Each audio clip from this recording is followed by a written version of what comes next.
I didn't know I would partner with MrBeast, but I did. Jimmy, a few months later, holds up my book and said, read this book and post a video. Tell us why education is important to you. And you can win one of 10 $10,000 scholarships. These videos made me cry. I met the Dalai Lama, talk about a personal brand. Man, his brand is strong. So you can feel physically his joy. It's just like, boom, hits you.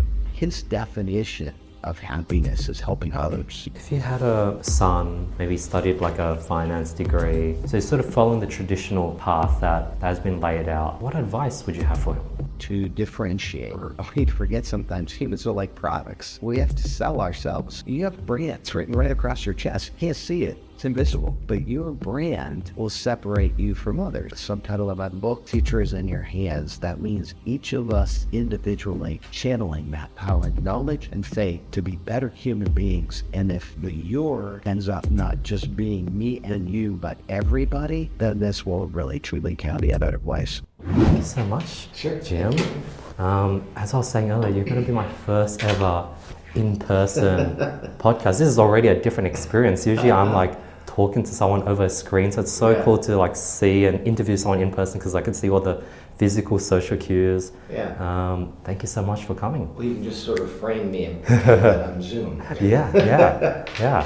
I guess, Jim, tell me, what have you been sort of focused on over the last 6 months? What's been the main focus? Actually, the last year, I've been focused on not just my book, but the book launched about a year ago, and I really didn't see this coming, but it triggered a whole international interest in my transformative power and the importance of change in education, how we teach and learn. And so I've been all over the world talking about the power of learning. What was the catalyst for you to write the book a year ago? The real catalyst was 20 years ago. It was a recognition from the helm of 7-Eleven that the human resource is the most valuable resource any company has. And too often companies let government, local or state or federal government decide how they're going to educate young people, and yet corporations end up being the demand for the supply of an educated workforce. So we felt that we weren't getting sufficient supply, and not just in the United States, all over the world this was a challenge. So we said, let's create a foundation that will go into schools and help young people see the career path, that there is an opportunity, and that the more they learn, the more they can do professionally or even on a personal level. After sort of having written the book for the last year, any interesting or surprising responses that you weren't expecting coming from releasing the book? Well, I wasn't expecting to drop the book into an environment where there was such negativity around education. This may be it's not uniquely American. There are other countries as well, perhaps caused by the pandemic. During the pandemic, of course, it changed so much, and we were forced to use technology in many places. And parents started to look more closely at what their kids were learning and how they were learning. And the irony is that period of time accelerated the use of educational technology tools by as much as 20 years.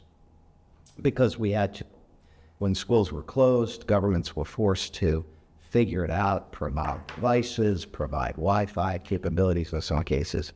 And so the result was we really dialed up the opportunity to use technology in schools. And yet we forced it into the schools so quickly, we weren't really prepared. So the experience was not great for students, for parents, for teachers.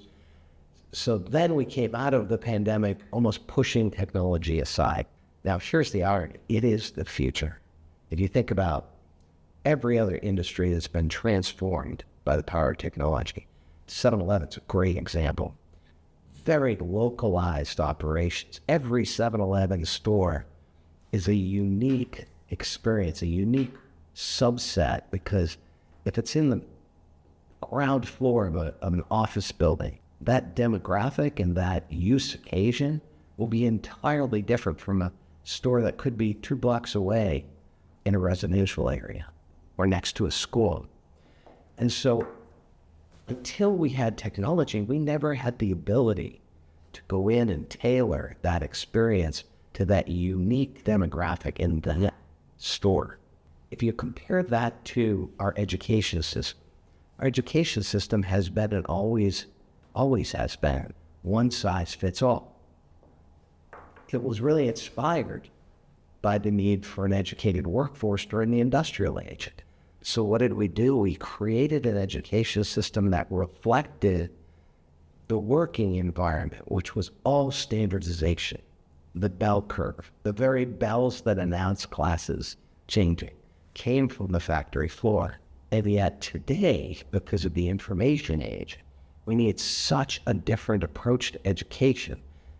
The reality is we all learn in different ways. And technology today can change the way content is delivered based on the way the individual is learning. And it can know very quickly. Think of it as machine language to accelerate human learning, machine learning to accelerate human learning, right? We're right on the cusp of being able to completely transform the way we teach and learn. And yet in this environment, there has been a strong level of negativity across the world about education in general. Okay, don't waste your time going to college. It's too expensive. Just go get a vocation. That'll be fine. And while all of this is perhaps practical in the very short term, it's very short-sighted because the future of commerce, the future of learning, the future of national security is all going to be based on an educated populace that can really embrace technology and manage technology into the future.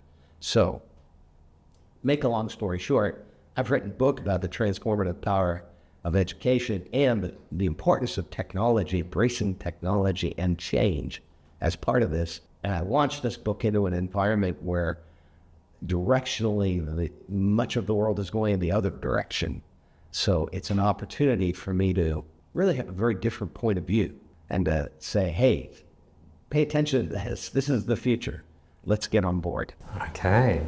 That answer spawned another 6 questions. I'm trying to think which path will take it down. But over the last year, given the advance in AI, ChatGPT, I noticed that when you're going through your apps on your phone, I see that you have ChatGPT on your phone, which is cool. Has that impacted the lessons you read in your book at all? I actually wrote the book just before ChatGPT was really readily available, and it was still in its early phase. I actually used some AI tools to help research some of the book. I did use it today. I probably would have written part of the book with the assistance of ChatGPT. But I think it's a good example of what's coming. It's of the acceleration. And what I've been telling young people is that we're in an environment where parents, teachers, society are encouraging people to specialize at a very early age. Here's the practical reality. At 15, 16 years old, none of us, we don't have a world view. So to be able to say what I want to be for the rest of my life at 15 years old is almost ridiculous. So what I'm telling people is just the opposite, that in the world of AI, which will go very deep on many, many, many topics, it will be more important than ever for humans to go very broad in their learning, because for 2 reasons. One, we need to pivot. I love aviation, as you probably know. I'm a pilot. I could have easily gone down that path of becoming a pilot.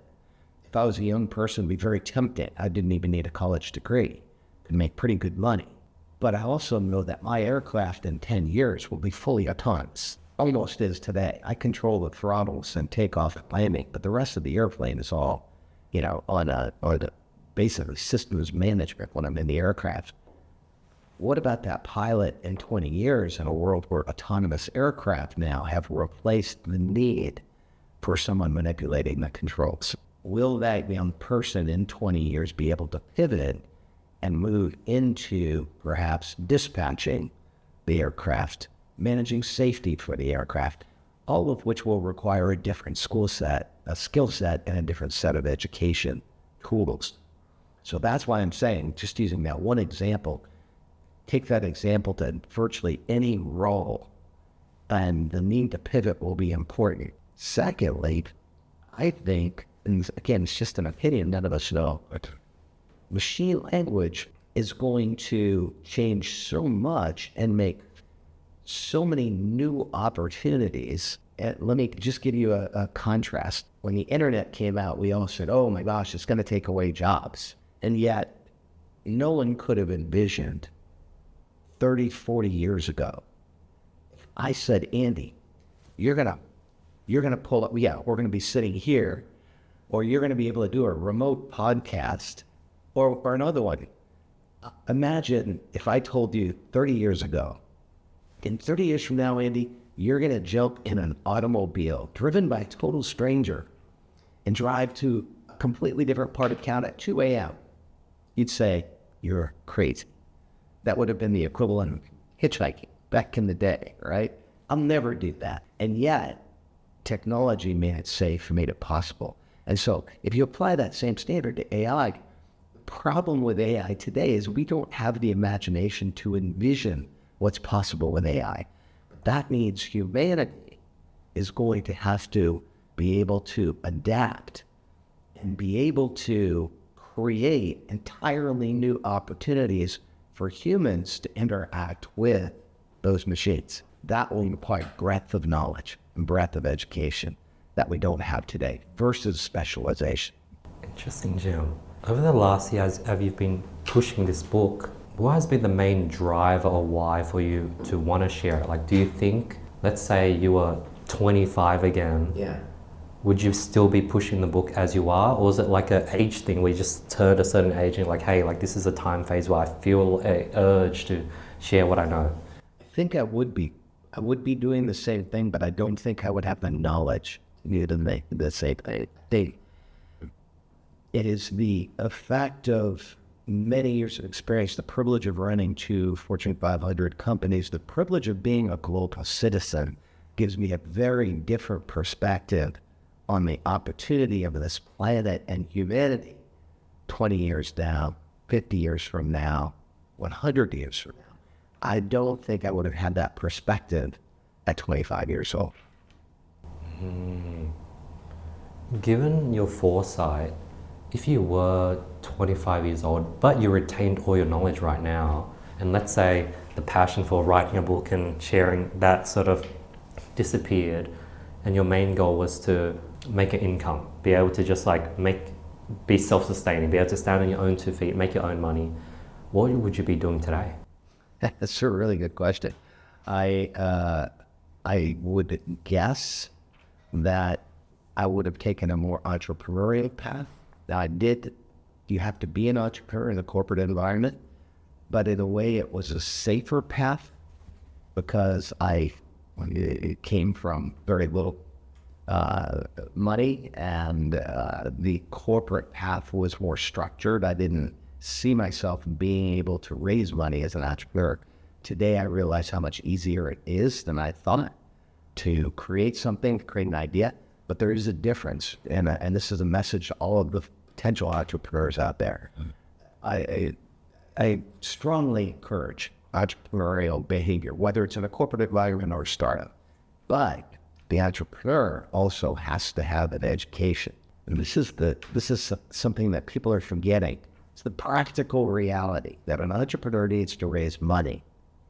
Well, when you're sitting in a room full of investors, they're going to want to know what your background and capabilities are, and those credentials are critically important. So 3 of the 10 investors in the room may have an MBA from Harvard or Columbia or whatever, and they're the ones making the decision of how much money they're willing to risk with you. It's not a go, no go. You may not have even graduated from high school, but you may be a wildly successful entrepreneur. But if you have those credentials, it makes it easier for them to say, I know they had the discipline to go through the same program that I went through. And so therefore it will be easier to borrow money, to manage investors, to hire employees into your venture, et cetera, if you've got a combination of entrepreneurial instinct and a solid education background. Wow. General perspective. Yeah. Given everything you shared so far, how did you go about, I don't know if you have children, but how did you go about your children's education? Yeah, I don't. Okay. So it's part of the reason for this is like everyone, all children are my children in a way. It would be challenging today for me because probably the single biggest challenge is that I see the adversity that I had as a kid as a superpower. And it would be very hard for me today if I had children to not want to spoil them and give them everything. And yet that need to experience some level of adversity, some struggle in your life, is part of that development process, I think, that we all have to experience. So I think that's a conundrum for many people who have children to say, well, I want to give them everything. But if I make it too easy for them, will they be able to, when they leave the nest, will they be able to have the strength on their own? My explanation for many of my wealthy parents of children is don't worry about it, but highlight whatever adversity there is in their life, because the reality is we all have adversity. Turn that adversity into strength. It doesn't, kids don't have to be poor. They don't have to have crisis. Take whatever crisis they had. Maybe they were being bullied in school. Maybe they have some sort of a learning disability. Whatever that crisis is, let them see it as an opportunity and a learning experience. Because we can learn from any problem, however severe it is. So it seems like you've thought about it, thought about like how you would raise a kid if you had a kid. I've always envisioned my future of having kids, but I guess that might change, right? I might end up not having kids. Did you go through a similar cusp where when you wanted kids initially and something changed? Yeah, it's just one of those things. Life, you never know, gives you different opportunities. And yes, I definitely wanted children at some point early on. And we all make trade-offs and timing issues. Men have a biological clock, not physically, but practical purposes, although I think Mick Jagger, didn't he just have a baby at 80 or something? So I guess you never know.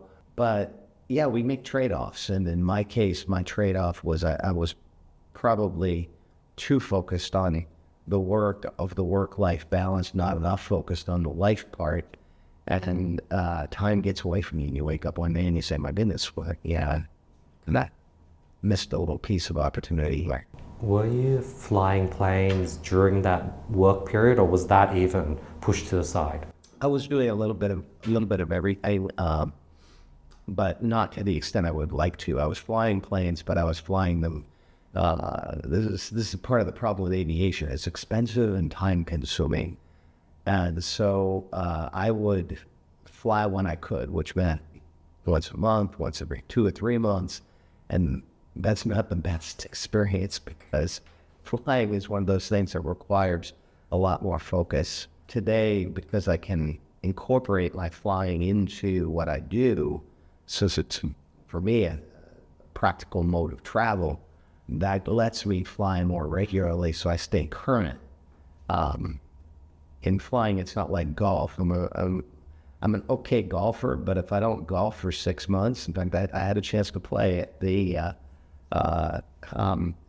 country club here, one of the country clubs here yesterday, and I was terrible. But I had a mulligan.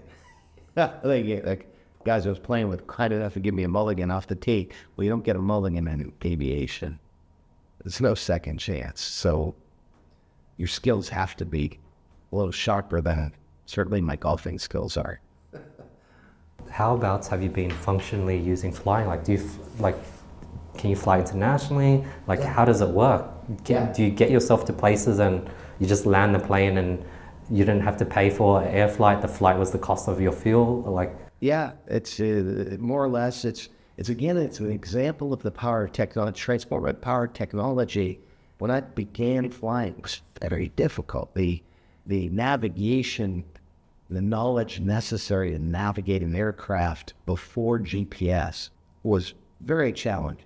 The skills required to land an aircraft in bad weather before the technology we have today that allows us very precise navigation, vertical and horizontal navigation, so I can follow the glide slope down it. The airplane will almost land itself in very bad weather. These are things that are really, during the course of my flying experience, have evolved to make it as practical as, and here's an example. If this was my office we were in, my airplane would be downstairs, my office at an airport. My hangar is literally downstairs from my office. If you said, Jim, can you meet me in LA? And I was in Dallas, Texas. I'd say, sure, Andy. What time do you want to have lunch? Well, let's say it's 7 a.m. in Dallas, and it's 5 a.m. now in LA. I would literally get on my phone, file a flight plan, take me 5 minutes. By the time I walk downstairs, pull the aircraft out, pre-flight the airplane, get it ready for my trip, my flight plan has been approved by the FAA. It's in the system. And when I get the aircraft fired up, start the engines, I call the tower, and they have my flight plan ready to go. And then any changes, so I take the flight plan from the tower, I enter it into my computer, onboard computer, I taxi out, take off, and now the computer will take me to LA. I can be, if I leave at, let's say now it's 7:30 a.m. Dallas time, I will be in LA in 2.5, 3 hours, which would be 8:30 LA time. And so I had plenty of time to meet you I could even meet you for breakfast. Wow. That's the power of technology and the difference between today and when I began learning to fly, where that whole process would have taken, I would have had to prepare literally the day before for that one trip. Today I could do it almost instantaneously. Wow. So when you're doing that, I guess you can skip the whole TSA, going through airport. Yeah. How does refueling work? Does it refuel at the LAX airport? Yeah. And then there are they call them gas stations in the airport. It's a fixed base operation, FBO. And there are several of them that are national chains, one called Millionaire, one called Signature. I pick my favorite FBO at any given airport. I have an app on my phone that has them all laid out. I can see the fuel prices, pick the one based on the best fuel. I pull in. I give them my fuel order. They take care of the aircraft. They park it for me and put it in the hangar if necessary. And then when I'm ready to leave, I just tell them when I'm ready to leave, what time of day, and they'll have it set up, fueled up, ready to go. And then during that 2.5 hours, do you have to be active on the wheel, or can you doze off because it's on autopilot? Well, you can doze off. It's probably not a good idea if you're a single pilot. okay, yeah. With no co-pilot, but you'd be surprised at how many crews take naps. Yeah. The aircraft. No, your primary role in the air is talking with air traffic controllers.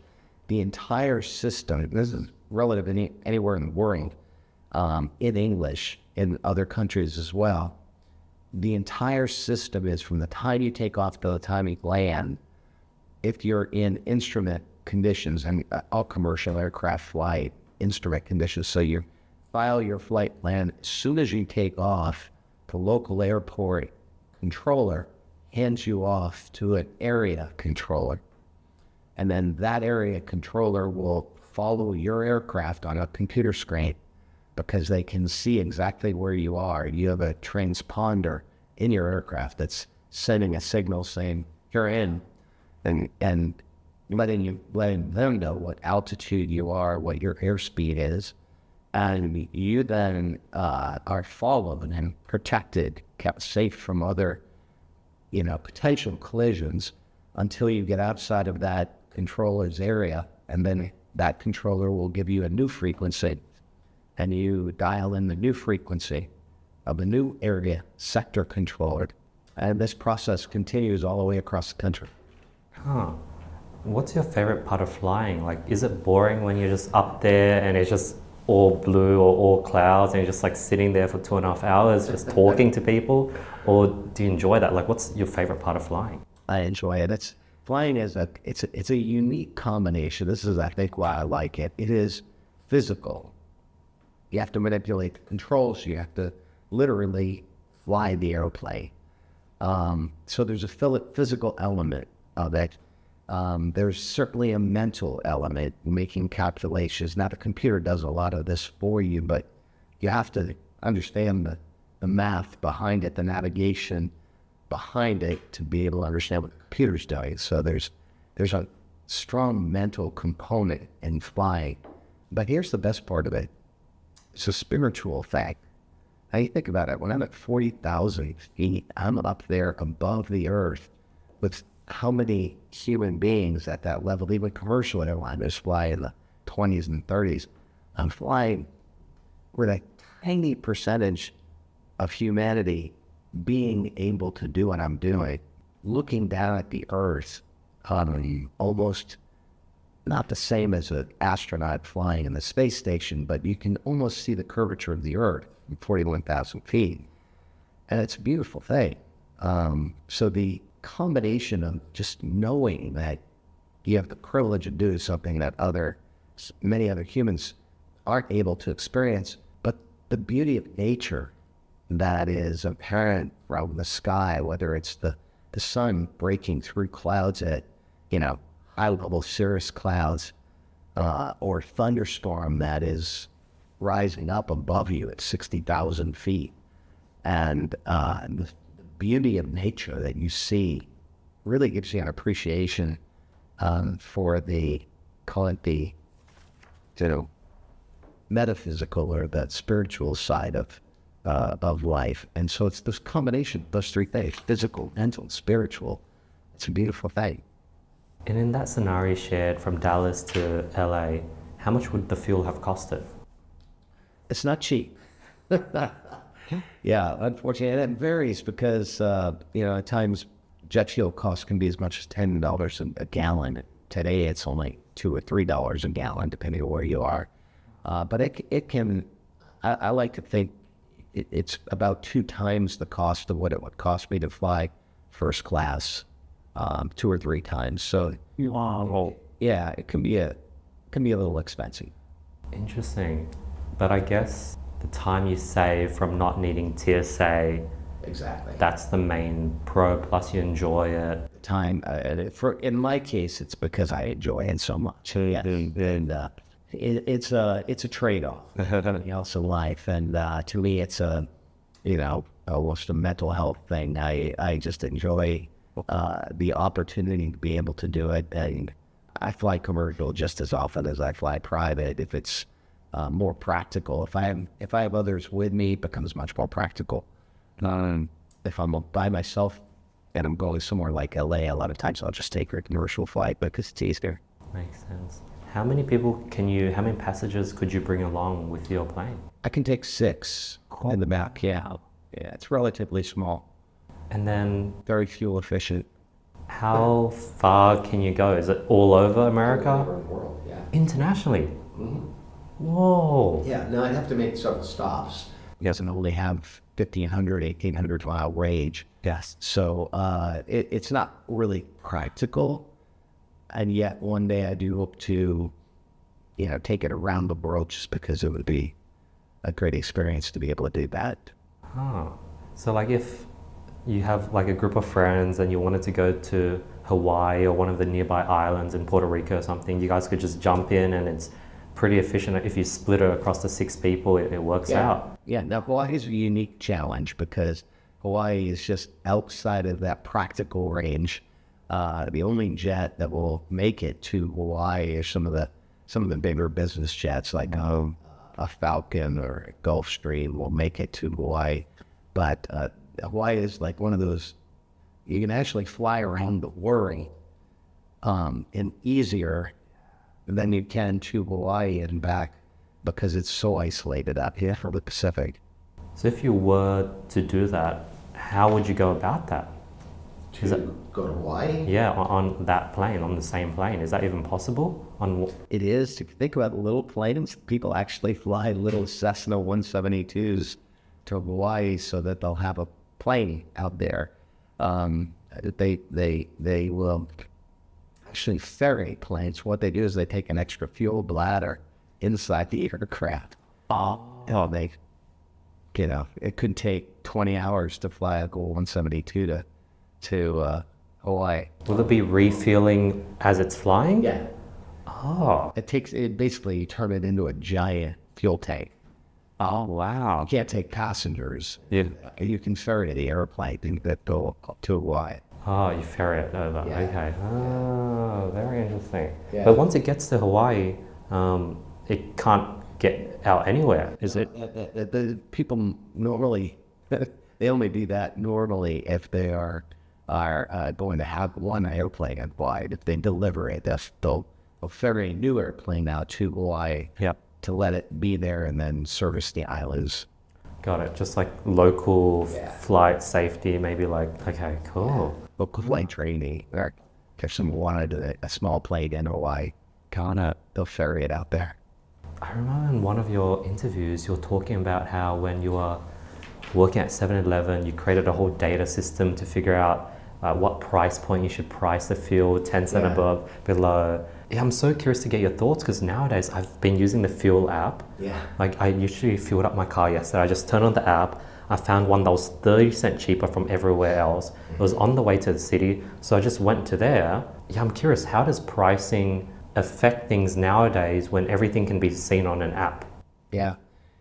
It's the power of technology to be able to do that. In the old days, it was hard without technology, it was hard for retailers to price anything because you didn't really know what your competition's price would be on any given day. Today, with technology, it's pretty easy. You can measure others' prices. And what I found is that you can also manage your optimal profitability with technology. So in other words, there is obviously elasticity in price. The higher your price, the lower your sales, depending on how aggressive you get in pricing higher than competition, right? And so you can measure pretty accurately that balance between sales volume and price to make the most money on that individual product or commodity. And that's one of the techniques I used early on in 7-Eleven. I had a secret advantage in that I grew up in an age with computers where most of my peers had no access to computers, and so they didn't really know what could be in terms of possibilities of using data and technology. So based on your experience, does going above market or going below market lead to more profitability? And have you been able to apply that to like pricing your book? Yeah, well, both can lead to more profitability. It depends on the reaction of your competitors and how long they will let you, or if they let you, price above or below. What happens is retailers often will think, well, I'll drop my price and I'll get more volume. And if I get enough volume, that will offset what I've given up in margin and the customers will be happy. Well, all of that sounds great until the competition follows you down. And now you're at the same place and both of you have a smaller margin and no one has won. So that's where the use of the technology is very helpful in being able to measure not only your price, but your competitors' reaction to it. And will they let you take price versus them, or do they respond immediately? If they're going to respond immediately, you get no benefit in dropping the price, right?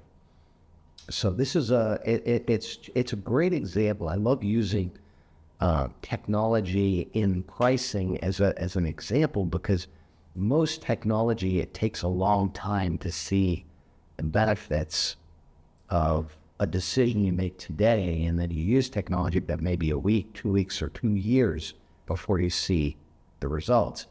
With pricing, particularly on the consumer product side, you can get almost immediate feedback with power technology because consumers are reacting immediately to your new price in their behavior in the store.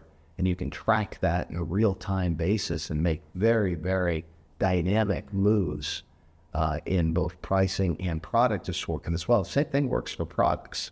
If you introduce a new product on the shelf today, you'll know by the end of the week if that's a popular product or not in that individual store. Interesting. Based on that, if you can maximize profitability by either going lower or higher, what if you just set it up to always go above?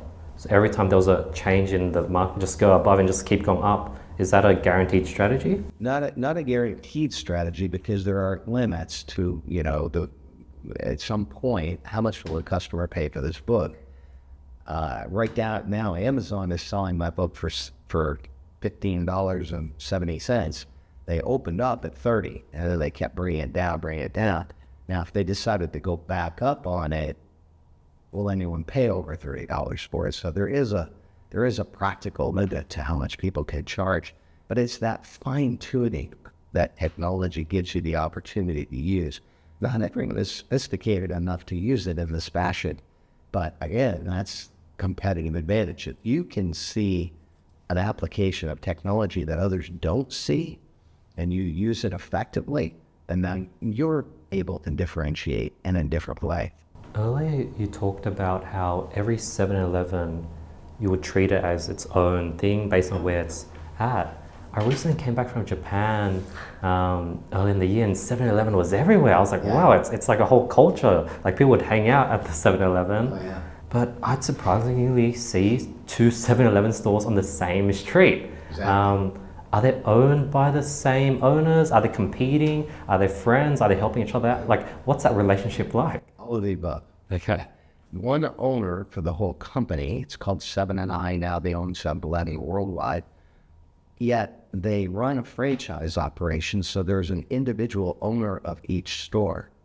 And that owner gets to use the benefit, so this is the power of technology, you can have leverage your scale, because 7-Eleven now has over 80,000 stores worldwide. If you amortize the cost of these tools across all your stores, it's a tremendous advantage that you have versus somebody one-off trying to put a computer system in one store, or even a local competitor trying to put it in at 100 stores. And so you have this scale advantage to be able to provide things that others could only dream of, but you also have the ability to use that data on a very, very local basis. So the operator at store A versus store B can have a completely different product assortment. As I said, 2 stores may have completely different demographics, even though they're across the street. One's on the drive side on the way to work, the other's on the way home side. The one on the way to work may sell a lot more breakfast items and coffee on the way to work, and the one on the way home may sell meal replacements, things to eat after you get home, more afternoon snacks. And so they need to be able to manage that assortment in very different ways, and they can because of the power of the technology that is made available on a national basis. So it's a unique, again, the power of technology, a unique opportunity to take the power of scale nationally or internationally, and yet be more nimble at store level than a mom and pop, because they can make faster, better decisions on a local level with the power of technology. I heard that apparently QVB, the TV, they have so much data where a person can come up and within the first 10 minutes, they'll know if this person and the product has what it takes, or if okay, this is not worth. Does 7-Eleven have the same amount of data where you can bring in a product, someone pitched you guys, okay, we'll give it a test, and within the first week you can know if this is going to be sitting on the shelves for the next few years or it's not going to make it? Absolutely. And I'll give you a great example. We all love Red Bull, right? Red Bull couldn't get in the market because Coca-Cola in the early days, Coca-Cola and Pepsi were so dominant. And since retailers didn't have their own data, Coke would come in with their driver and their data, and they would basically buy off of the doors, the cooler doors in a convenience store. And then Pepsi would come in and buy the other half. Well, they weren't going to let Red Bull on the shelf. Why would they, right? And all of a sudden, when 7-Eleven had its own data, we were able to look at those cooler doors, the vault doors, and say, wait, I don't need a whole door of Coca-Cola Classic. That's what we used to do without data. I can sell just as much Coca-Cola Classic with 3 rows.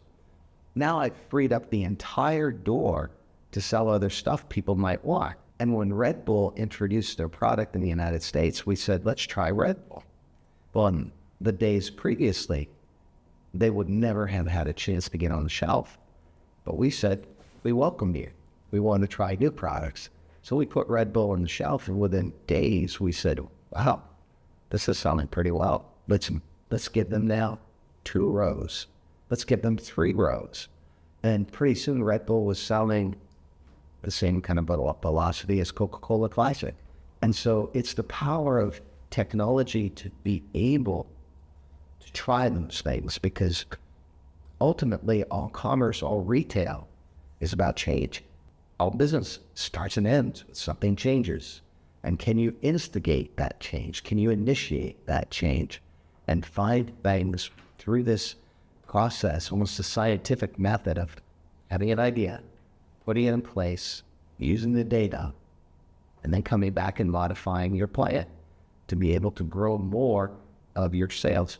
This is a process that is enabled with technology in ways that we never had, or we were doing things manually, physically, with our own eyes and ears.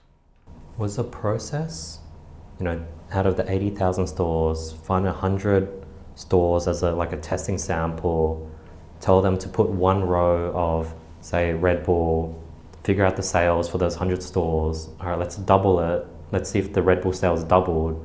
Keep doing that, find the optimal space, and somehow get all those 100 stores to do it at the same time, together on the same day, and make sure they, hopefully they listen and actually do that, and then find optimal, and then just tell all 80,000 stores to follow that. More or less. That's a little bit of simplification of the process, but yeah, more or less. You would get a subset of stores, give it a try in a region and market, and be able to manage it. Basically, it's a communications process. Yeah, the team understand this is what we're going to try, and you put it in place. Now that same process happens in the case of Red Bull. It was a pretty big deal because we were going to launch an entirely new line of products. But this same process gets replicated every single day with any one product. This may be a brand new aluminum cup that we're going to see if that sells in a store. We put it on the shelf. We put 5 of them out there, and then the next day, if they're done, we put 10.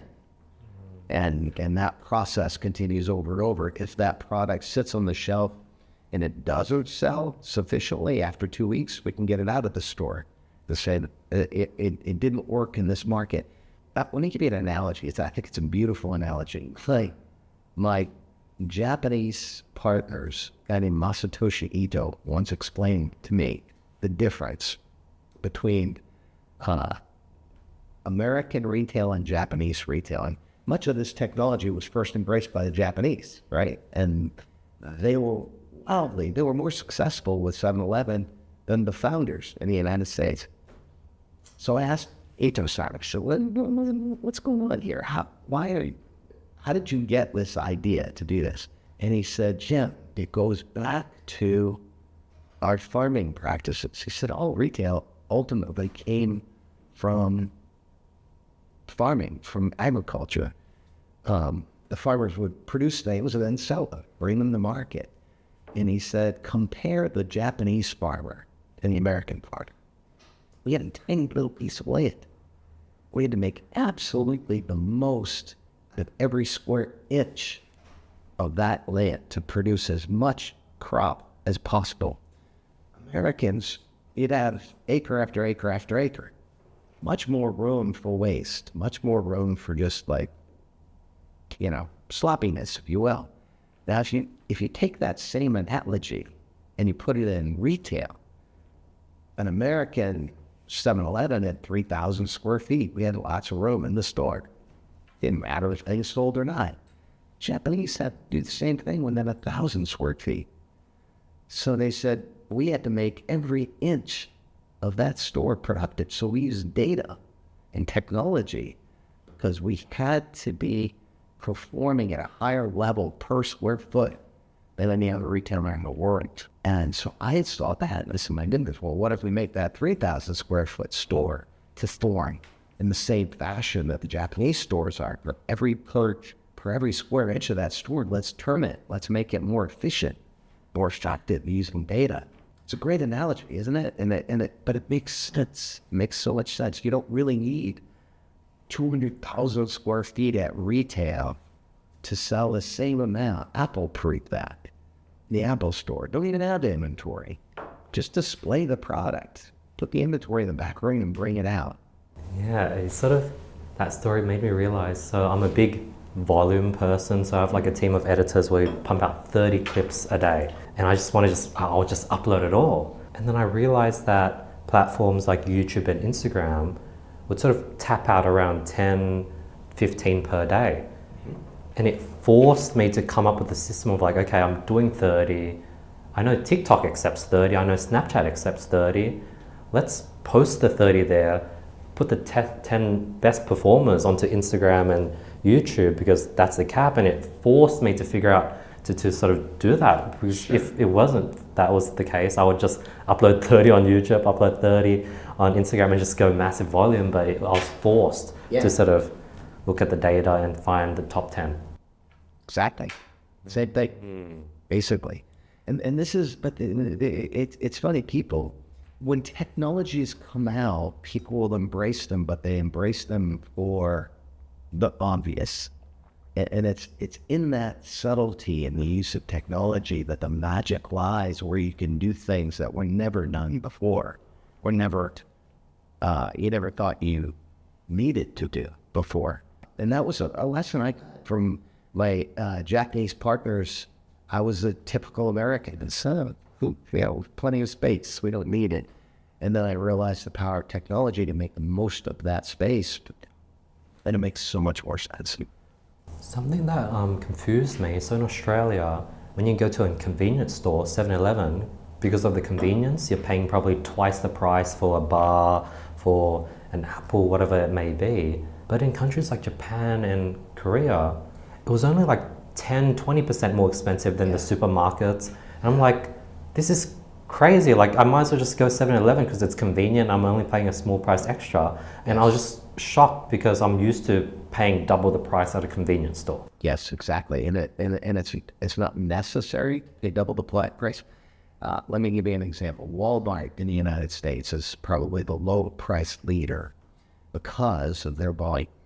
If you look at every 7-Eleven store as a little tiny Walmart, if you have enough of them, you can have the same volume as Walmart. And then you can negotiate the better price. And in Australia, 7-Eleven never had enough critical mass. We had stores, a good licensee here, but we never expanded to the extent that we did in Asia, for example, and even in the United States, we don't have the critical mass that they have in Asia. So even in the United States, pricing isn't as good as the grocery stores. Once they have that critical mass, then they can be as effective with cost as a Walmart. It'll always be a little more because the small box inherently costs more to operate and more cost per square foot than 100,000 square foot store. But you can get the prices much, much better as they have pre-with here. I heard a story of, there was this small town, or it was maybe a mid-sized town. Starbucks opened a store, then they opened up a second Starbucks across the street on like an intersection. Like, are they doing that to squeeze out the competitors? Are they doing that as marketing? Because storefronts is literally the more stores you have, that's just marketing done. What's happening there? There could be a whole host of things. A lot of times that happens through acquisition. A company will acquire another chain. 7-Eleven ends up with stores across the street because they acquired some other chain of stores. But often, in the case of Starbucks, they're not particularly acquisition-minded. They're ground-up stores. If they build stores, two stores across the street from each other, they're seeing two different demographic or traffic patterns in those two stores. And they think that they can support. So in other words, one store may be on one side of the road with an entirely different traffic pattern, and perhaps to cross that road, whether it's a physical barrier or amount of traffic, whatever, may be not practical. And so therefore, if they have one on the other side, they can maximize the strength of that individual area and take advantage of the demographic. Got it. That one fuel station that I filled up at yesterday, it's sort of perfectly situated from my home in the between the city, so I'm always passing it, and it's the cheapest one, so it just works out. And it's always the cheapest one. And I remember asking the guy, I was like, hey, like, you guys are always cheap. It's so cool. Like, is that intentional, or like, what's happening here? And he said, oh, we just price based on what head office tells us. So I was like, so it's not that independent. So the head office of this franchise is telling you guys to be the cheapest. So I was just like, yeah, what's happening there? Yeah, you never know. Every situation is different, but it may be that they have the data at headquarters to be able to make that pricing decision to keep that lower. They may be at headquarters determining what the other competitors are, or they're just taking it out of their hands and making the decision centrally. Every situation is different, but you never know. That's probably the more likely scenario. Makes sense. I was in Costco, and Costco has their own brand, but it's not called Costco. I forgot the name of it. Yeah. Kirkland. Kirkland, that's right, Kirkland. And then when I found out that this was their brand, I was like, whoa, like, that's crazy, because I guess they have all the data. So they'll bring in all these different brands, they'll find out what sells the best, and they'll just vertically integrate and then create their own Kirkland brand. Has 7-Eleven been able to do anything of that sort? Yes, 7-Eleven is a brand they call 7 Select, or just 7-Eleven branded products. And again, it's a function of scale. If you're a small operator, you don't have the scale to go to a chip manufacturer, for example, and say, I want my own branded chip. I have to have Frito-Lay chips. 7-Eleven has the privilege of doing both. They can have Frito-Lay chips if the customer wants that, and then they can bring their own in. And since they're making their own and they don't have to pay a margin, they can actually sell their chips at a lower cost and perhaps even have a higher quality. Interesting. So that means as a brand, when you're sort of bringing it into these big stores, Walmart, Costco, I guess from your end, you're tapping into their customer base, and from their end, they're getting data from your brand. Yeah, exactly. I'll give you an example. At one point, I had the privilege of buying into a brand called Wild Oats. Wild Oats was, in the United States, the largest competitor to Whole Foods. We all think of organic food as being much more expensive, right? Mm-hmm. Well, I looked at the cost of organic foods and realized the farmers only get 10% more. Why is the cost of an organic product as much as 50 or 60% more on the shelf? Scale. So when I acquired this brand called Wild Oats, it was previously the number one competitor to Whole Foods. So many people in America, about half the population, knew it as almost like Whole Foods quality. They knew it was a natural and organic food. I took that brand to Walmart and said, you're getting beat by Whole Foods for organic products because you don't have an organic food presence in the United States. Let me bring you the Wild Oats brand. They said, well, it's going to be too expensive for our customers. That's why our customers, don't buy organic food. It's too expensive. I said, if you will let me brand all of your products throughout the store and the whole system, I can guarantee you a product cost that will be competitive with mainstream products. They said, we don't think so, but we tried it. They were willing to try it.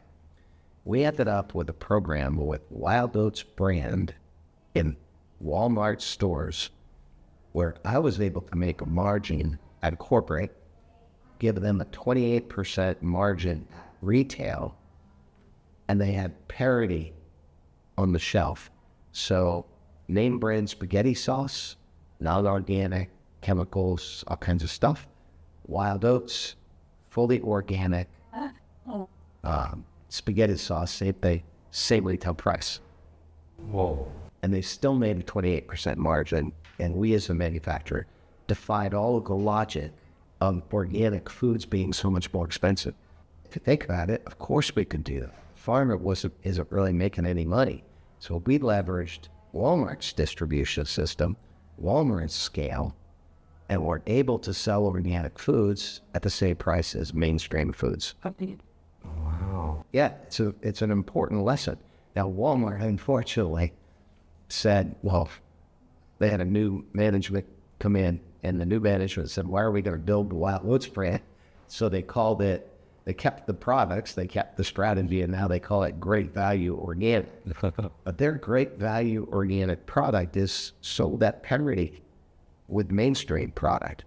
I personally think they would have been better off if they kept the Wild Oats brand, because people, I think, they look at the Great Value brand inside of Walmart. That's their Kirkland brand, if you will, and it doesn't have the same quality connotation because they were so focused on price for that brand that I think they could have positioned the Wild Oats brand more like the Kirkland brand or even the Whole Foods brand inside of Walmart store. But that's what corporations make their own decisions for their own reasons. How did you guys get the price of a organic food the same price as a non-organic? Organic food isn't that much more expensive. As I said, the farmers are only getting 10% more on average. All of the cost of organic food is because, not all of it, but much of it is all of the distribution for organic foods go through only one or two national distributors. And then Whole Foods in the United States, this is in the US, for example, but Whole Foods in the United States only has 300 or 400 stores. There's no scale versus Walmart in comparison, or any of the major grocery stores.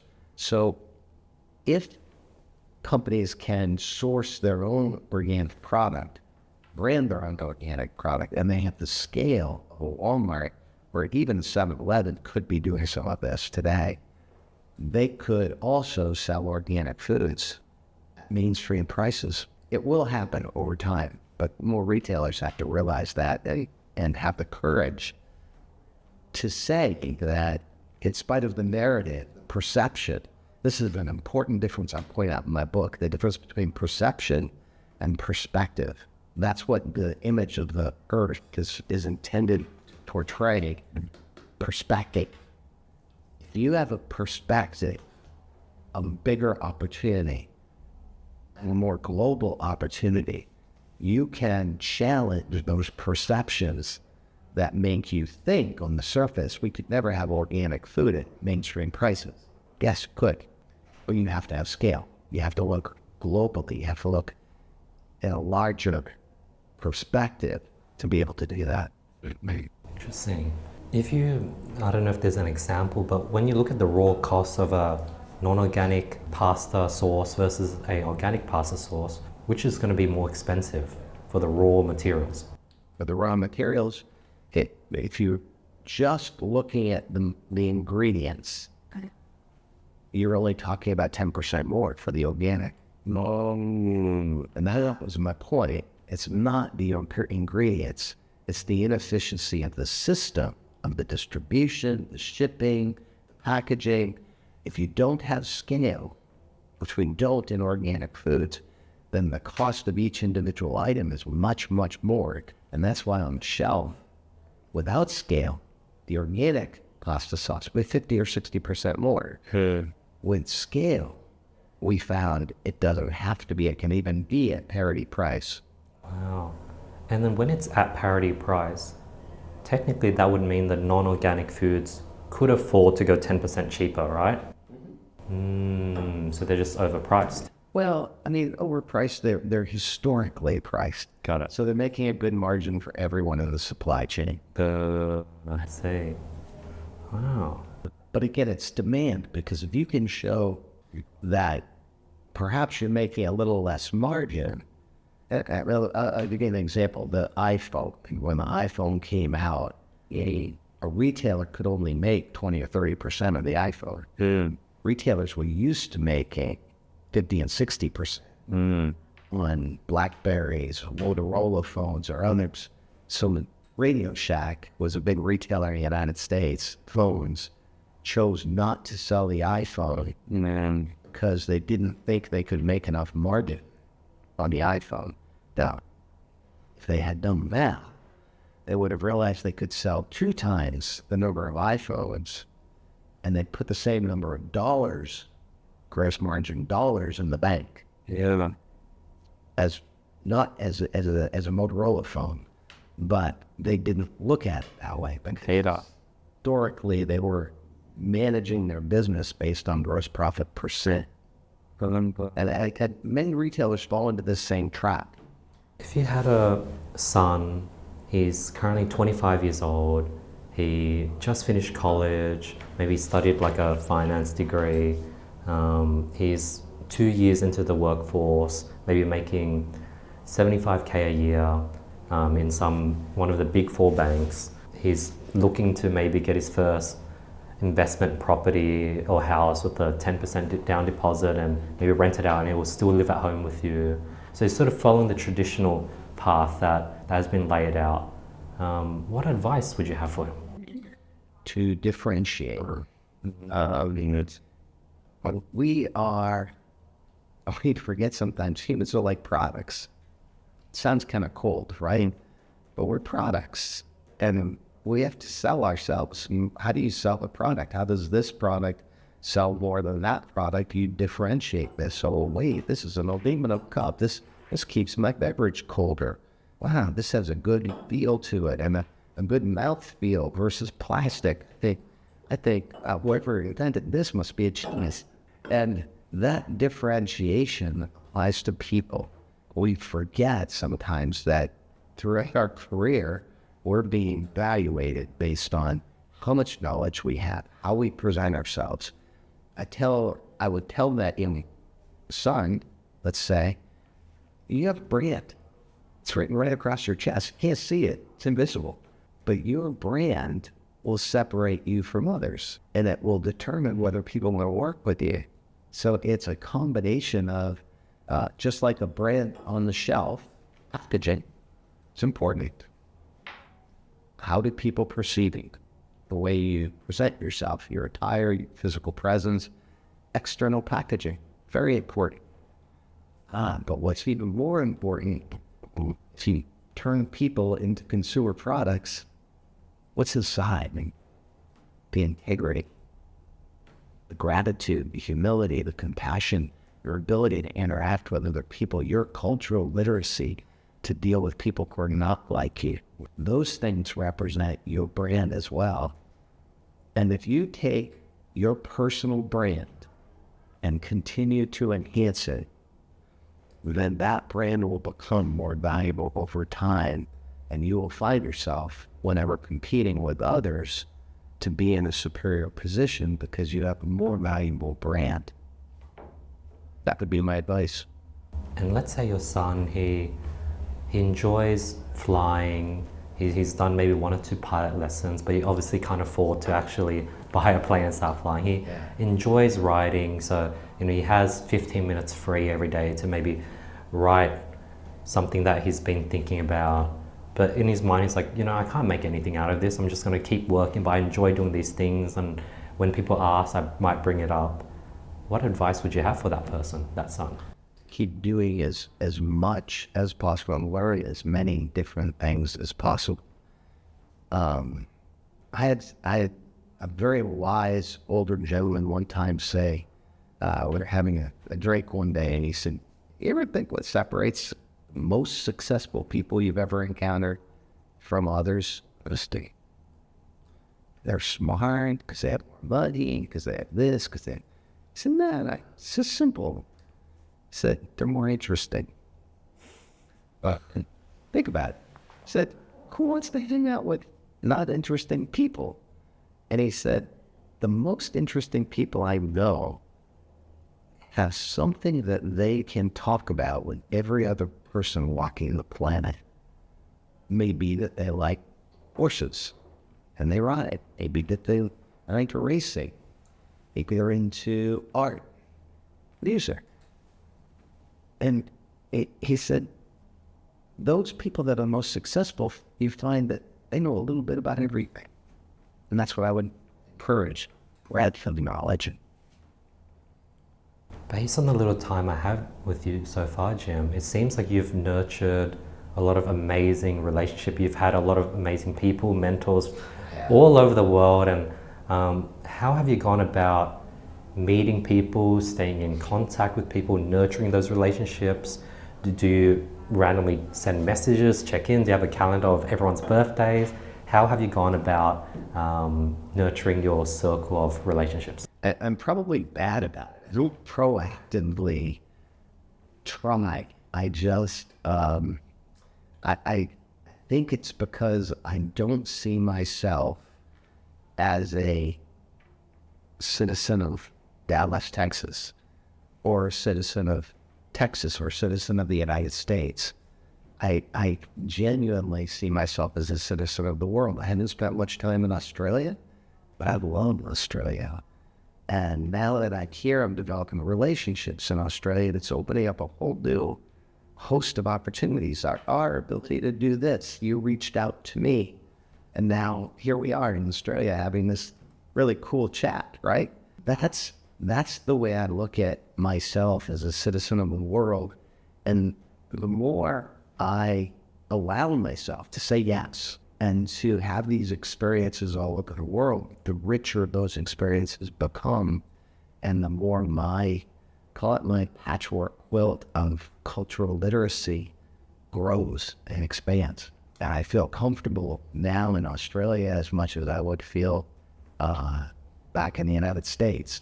I feel comfortable in China because of my friends there that I blessed to be able to do business and to have friendships in China, anywhere in the world. Jim, how do you go about dealing with anxiety?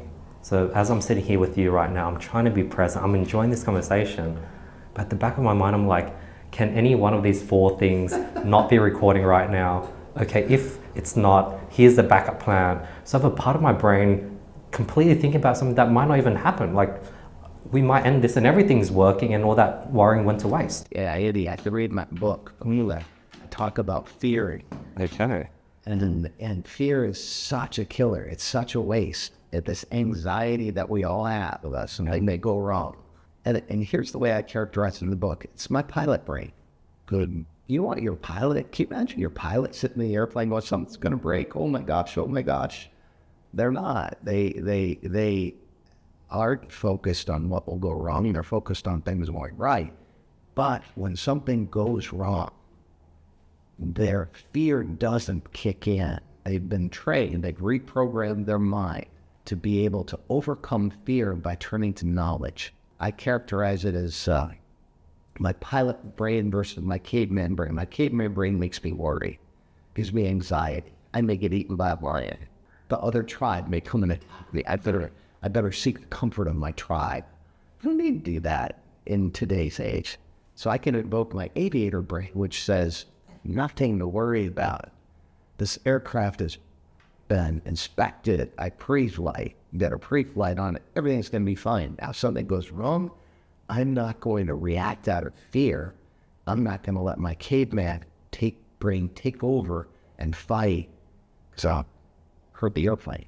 Or flight, which means I do nothing. Both of those are bad. You don't want your pilot to do that. So your pilot has been trained to reprogram their brain in an emergency to reach for my emergency procedures checklist. That represents data, information, knowledge. I'm not afraid because I've got the answers right here. I've got a dual engine flame out, step 1, step 2, step 3. I've got a few memory items. If I have to put it down in the Hudson, I will, because those are the memory items.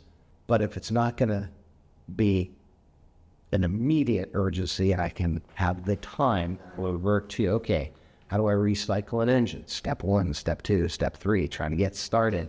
And that methodical use of information and knowledge helps me avoid that fear and anxiety.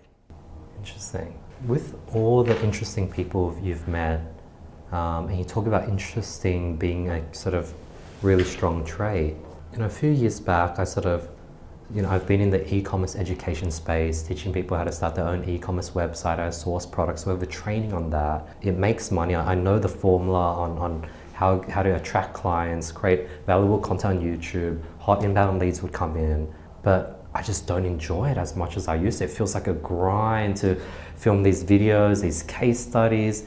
I don't enjoy it, and things I do enjoy is, you know, podcasting. I love traveling. I love filming random interactions with strangers. You know, someone might be like, hey, this is my pattern, and that's a cool clip, and I love sharing these cool interactions with my followers. And I can do unlimited amount of it. But as of right now, there's no clear indicator on how it's going to make money and how I can monetize. I guess, what's been the story or trajectory of the interesting people you've seen and observed, and how, like, were they able to make a living out of the internet? Did they have to do things they hated at the first place to get to that point, or did they just start with what they love and the money just came? I think it's a combination of all the above. I worry a little bit because I think a lot of people are caught up in the immediate gratification. If I just, you know, do what I love, then it'll happen and I'll make money. And there is a lot of hard work that goes into it. I make it sound easy. I fly airplanes. There's a lot of hard work that went to having the privilege of doing what I do today. So there's not an easy solution to anything. Preparation is really what helps you overcome anxiety, and that preparation was in. Now, the flip side of that is, I also am a big believer of being opportunistic, in that change is opportunity. And when you're able to adapt to change, which is what you're doing right now, no one knows what the future will be in terms of content, media, teaching, coaching. That's evolving very, very rapidly. And you are opportunistically exploring the boundaries of what that will be. That could in itself create massive wealth for you. Or you could find you're swirling if you're not, you know, you're not generating the wealth necessary. But you'll know at some point it will stop being fun if you're not being productive with it, and you'll move on to something else, or you'll pivot and change so that you can more effectively monetize it. I think here's the way I would characterize it. I think if you go back to 3 principles that I've been laying out for people, change is critically important. You got to embrace it. You got that. Confidence is critical to be able to embrace that change. You've got to work on your anxiety, because as long as that's there, it's going to be a limiting factor for you. And then clarity is the third. That clarity of mission, knowing what you're doing, clarity of communications, listening to others, listening to the environment, listening to the customers. Those 3 elements will let you succeed ultimately. And here's the way I would characterize this fear thing. You've got to overcome fear to be able to do those 3. And what we know is one thing. What we don't know, that's what causes the fear. So the question is, can you use knowledge to fix what you don't know? Use the example of us as kids. Scared of the dark? Turn on the light. Okay, now I know. I don't have to worry. Okay, what if you don't have a light? Now there's unknown. Are you going to be afraid still in the unknown? I'd use one of my favorite quotes, was Yoda, and be able to tackle the unknown. Because Yoda said to Luke, yeah, you're not going to know. It's that uncertainty. Uncertainty is the enemy of opportunity. Because if you're afraid of what you don't know, it's going to freeze you. So what was Luke's suggestion? Or what was Yoda's suggestion for Luke? May the force be with you. So for those things you can know them. Use knowledge, use data, use information. And there's going to be stuff you just don't know. And that's where you have to use the force. To me, the force is a beautiful metaphor for faith. Not in a religious sense, can be, but doesn't have to be. It's your belief in yourself, in the universe, in God, whatever you're comfortable with, your belief that I can do this. It will work out. I will know what I can know, and now I'm prepared. But what I don't know, I've got this. I can do this. The force. Right? Love that, Jim. Yeah, I was just thinking about how you're right. Like I prepped. I had like a checklist of all the things I wanted to bring, all the wires I needed. I did the best I can. So now I just have faith that everything would be recording. And if it doesn't, that's fine. Everything happens for a reason. Exactly. How's that? And if it does, we've got some killer content. Right. Yeah. And with the preparation, I've diversified. There's like 3 cameras set up, 2 microphones. So that comes into, that makes total sense. And now just like have faith and may the force be with you. Yeah. and the universe conspired to have me here 2 weeks after you called me to set up a Zoom. I said, I'm going to be in Australia. Let's do it in person. And this is a much better experience than doing it via Zoom, right? Yeah. So that was the force. That was like, just things will work out. It'll all work out. Do you have a story of something that at the time, when you were in the moment, it looked like, hey, why was the universe doing this to me? Yeah. But looking back, that laid up something amazing. Blockbuster. I mean, that was a tough time. It was 2008. Financial markets collapsed. I had this, what I thought was a brilliant plan for taking Blockbuster into streaming video, like being the aggregator, having the best content available to anyone anywhere in the world. And yet the financial markets collapsed. We had $1 billion of debt. I questioned myself, my own use of the force. I was questioning. I was going, whoa, why'd this happen to me? And it's that victim mentality that kills so many of us, that it could have caused me just to walk away and let the whole entity collapse. And I would have regretted that for the rest of my life. But instead, I trusted that there will be a positive outcome. And there was. It was hard. We had to take it through a restructuring. I had a couple of deals that were really close. A deal with Google that would have left Netflix doing DVDs by mail had we gotten that deal over the finish line. I didn't get there, but I got a deal with Dish Networks. We successfully restructured the company, sold the company to Dish. Dish again then had a great opportunity to be the dominant force in streaming. And they were too early. Their vision for streaming was via mobility, and 5G is just now coming in. And so they didn't want to go down the traditional path of using the internet for streaming videos. So it didn't work out for them. But for my situation, when I was questioning why did I do this, how come I thought the force was with me? Come on, man. You let me down. What's going on? It turns out that I learned more from that experience 5 years with Blockbuster than with 20 years at 7-Eleven. And I can now reuse those learnings to help others.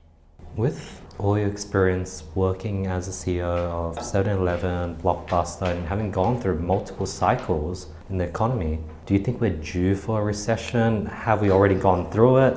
What does the next few years look like based on your wealth of experience and just observations? If I knew that, I'd be making the right investments or selling. I'd be either buying or selling. Yeah. Who knows? I think the reality is change is inevitable.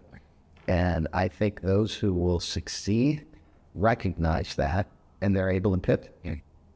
And things could get tough.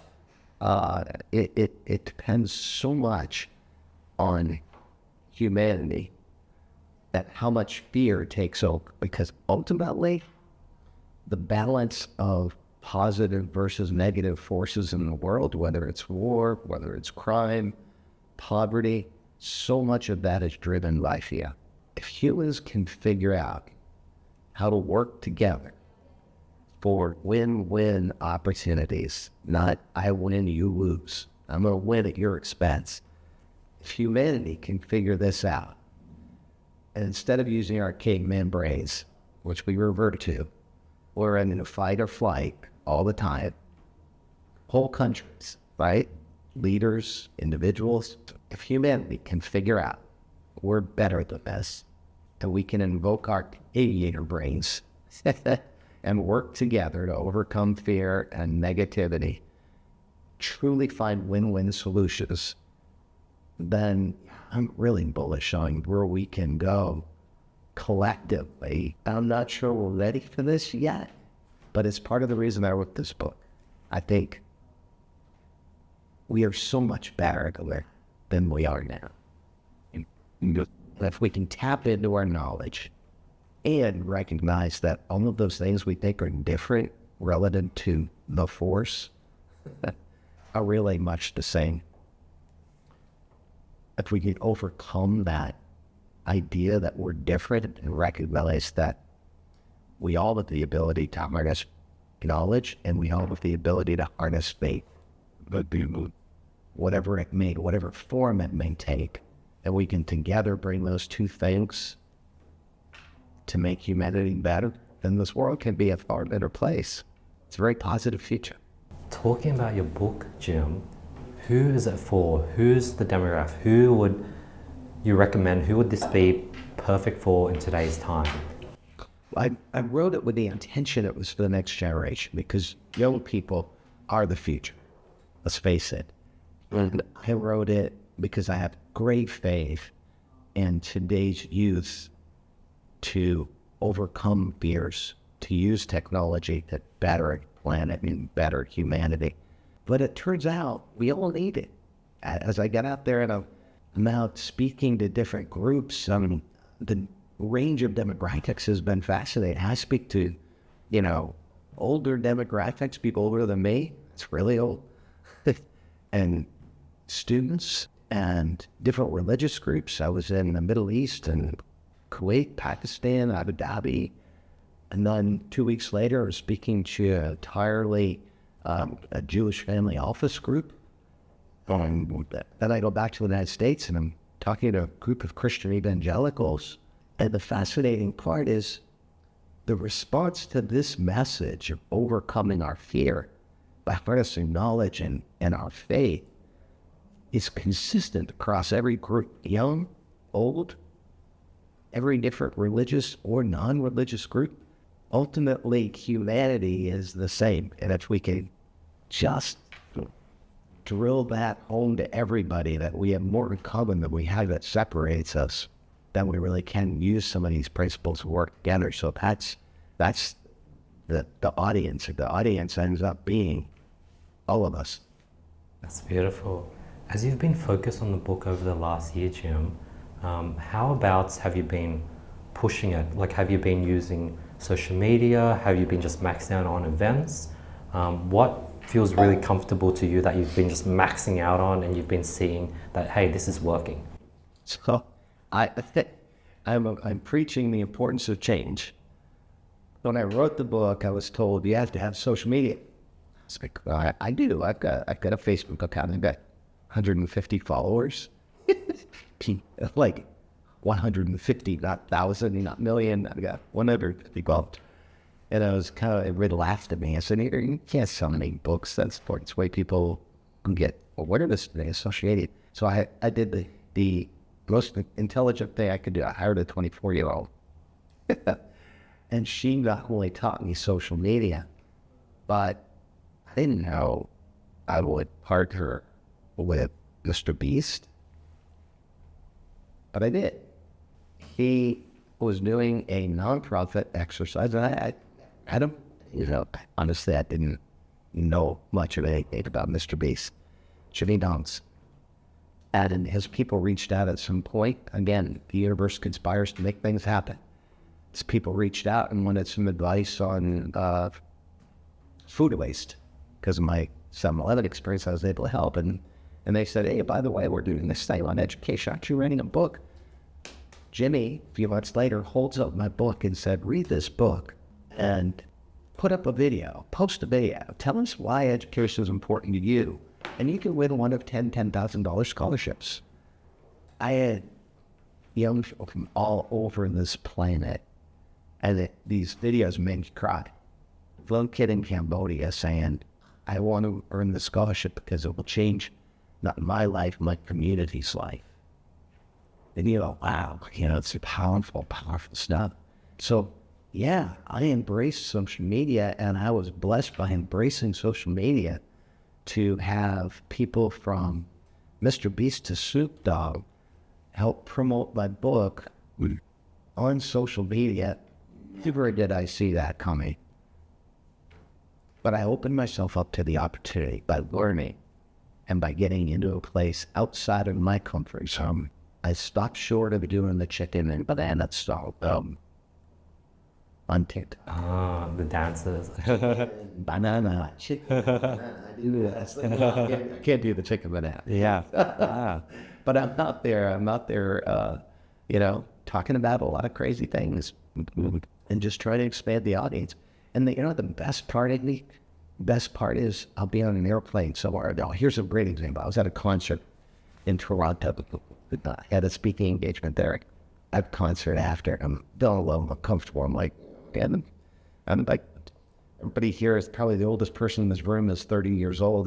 They're looking at me going, who's this guy? Why it's here? Sport coat, And it was a great concert. I was really loving it. At the end, these three young guys came up to me and said, what are you doing here? And I was like, yeah, I know. No, we're so glad you're here. You're Jim Keys. And I was like, yeah. And they said, dude, you're my mentor. This kid said, you're my mentor. I was like, what? And he said, I've been following your videos. I've read your book. You're helping me change my life. I am pushing fear aside, and I am out there being an entrepreneur. And you are my mentor. Something like that happens to you, and you go, whoa, I think I'm on the right path here.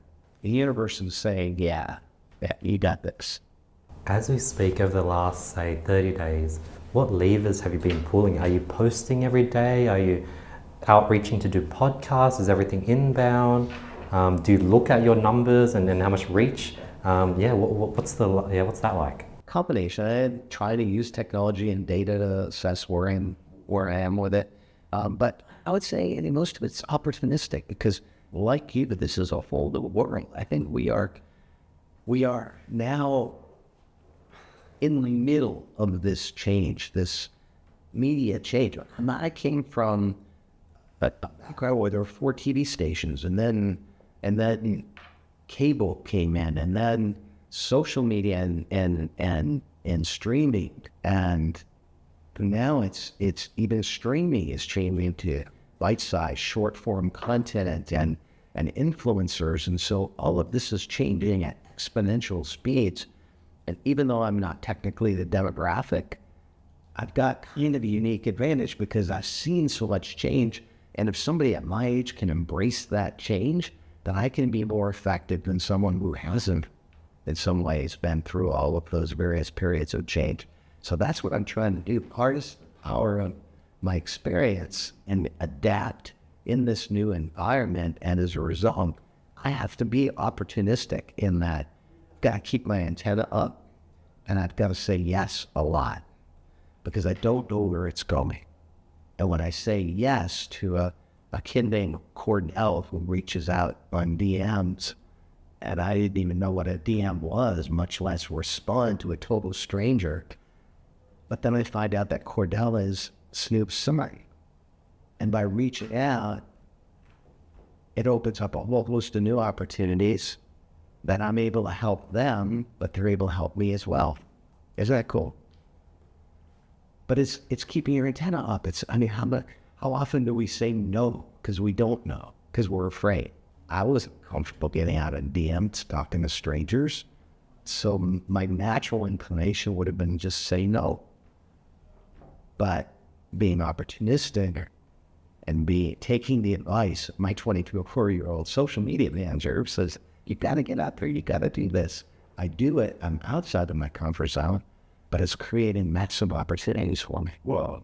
All these opportunities, all these people reaching out to you, like MrBeast team, Cordell, How are they finding you? Is it through your TikTok, your podcast? Do you have any idea on what has been working? You're like, I need to do more of that because that's what's creating all these opportunities. I wish I did. Do you know what's going to go viral? It doesn't matter. I had some of it's luck, some of it's, the universe making things happen, but my social media manager connected me with a kid that she went to school with. They both graduated from UT Texas. He came up and interviewed me. Have you ever seen the School of Hard Knocks? Yes. I was one of his first interviews. Yeah. And then my interview with him reached, I think we're well over 50 million views now. All of it working. And he put a microphone in front of me. He said, what's key to success? And I said, well, change equals opportunity. That's the acronym CEO. And just went crazy. And I still today have people say, hey, I just saw your School of Hard Knocks interview. And by the way, did you come be on my podcast or whatever? He was brand. He had less than 1 million followers at that point. And I was brand new. So again, collaboration, say yes, and opportunities can happen. I'm also glad that you brought up MrBeast because I remember listening to an interview with MrBeast and he talks about how he would walk into the Walmart store, look at the Feastables chocolate, he would optimize the packaging, he would notice the box didn't make the thing stand up as much and he would change the logo for it to pop more. Yeah. And it felt really like what we were talking about earlier, how the Japanese would optimize every single little thing.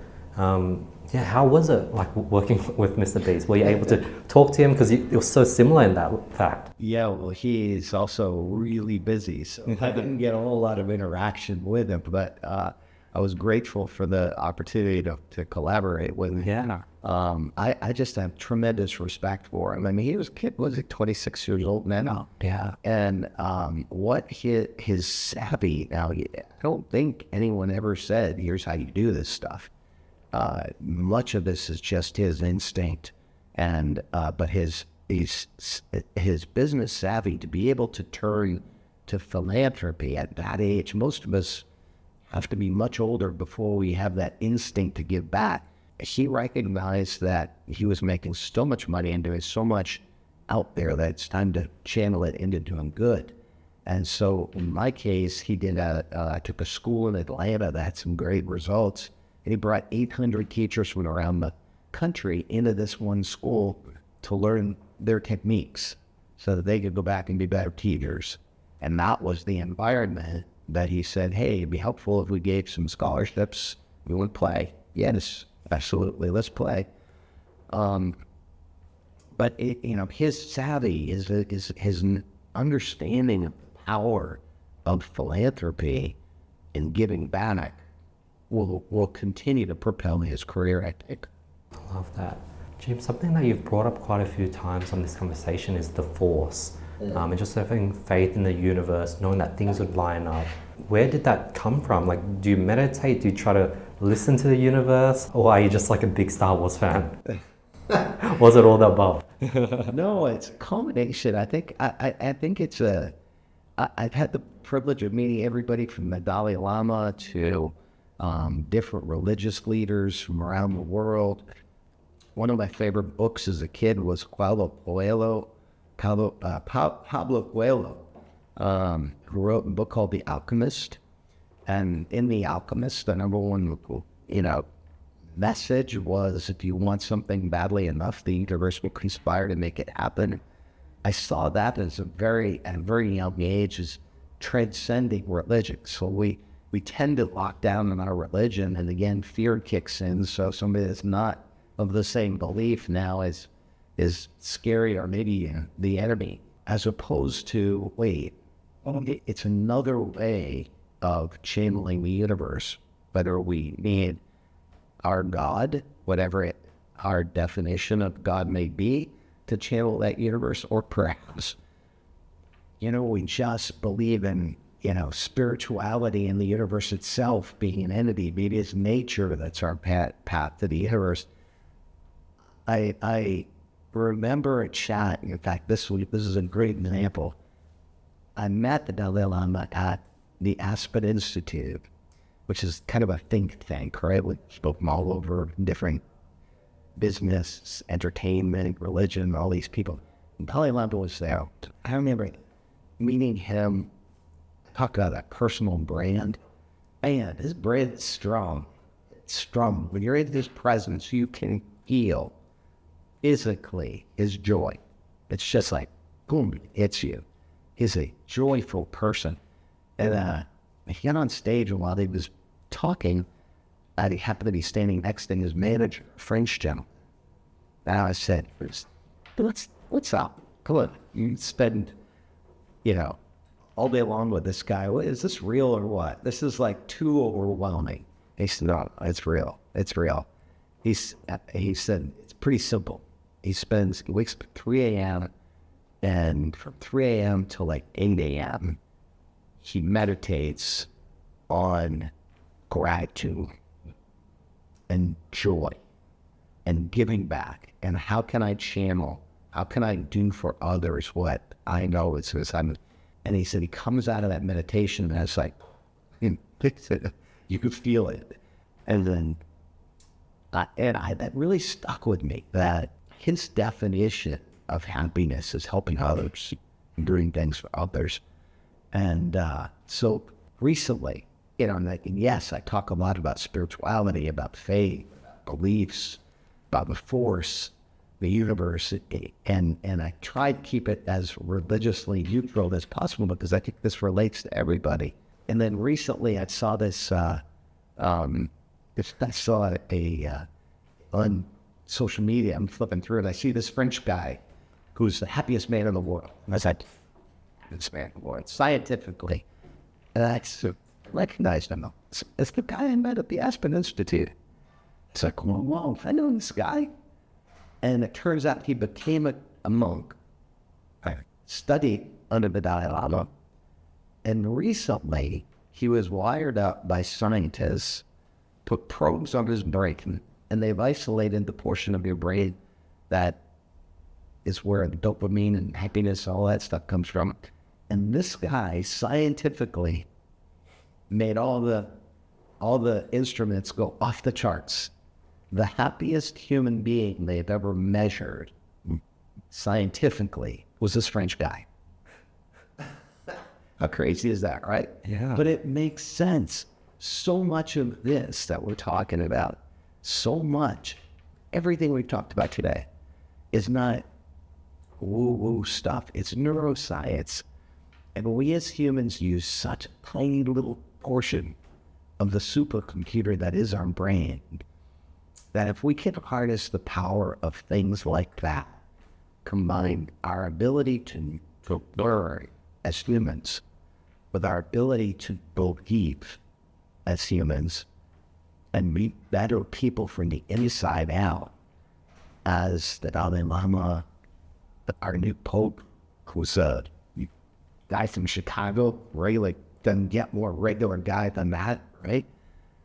These are people who have channeled that element of faith, belief, into positivity that I think, if as all humans, the subtitle of my book, The Future is in Your Hands, that means each of us individually channeling that power and knowledge and faith to be better human beings. And if the your ends up not just being me and you, but everybody, then this will really truly count the other place.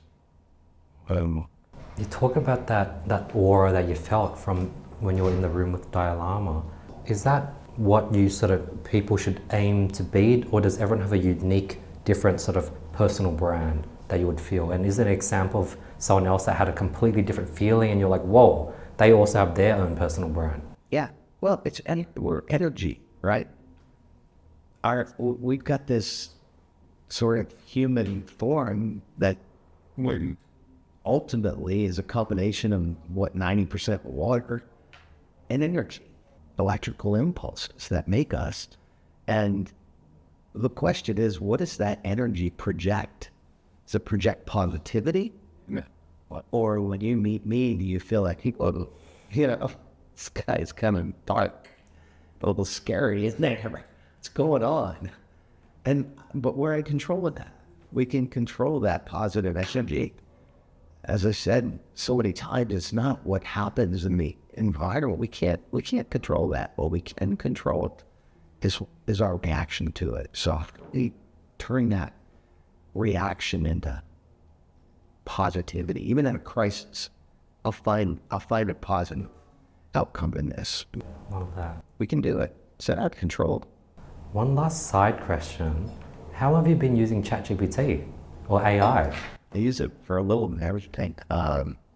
It's amazing the power of that tool, and we're just in the little micro learning stages of what it could do. I used it for research really early on in the book, and then I found that it was a little rough in its early stages. The research wasn't exactly accurate, so I had to validate. But it saved me a ton of time. At least I knew what to validate. So that was a good tool.